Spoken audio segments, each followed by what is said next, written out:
आजा बोलो कहाँ तुम खो गए हो, मेरे ही हो या किसी के हो गए हो।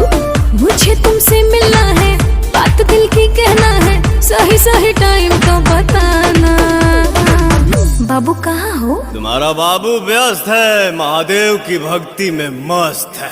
अच्छा और सावन सुनो तुम नजर नहीं आना, तेरा बाबू हो चुका है महादेव का दीवाना।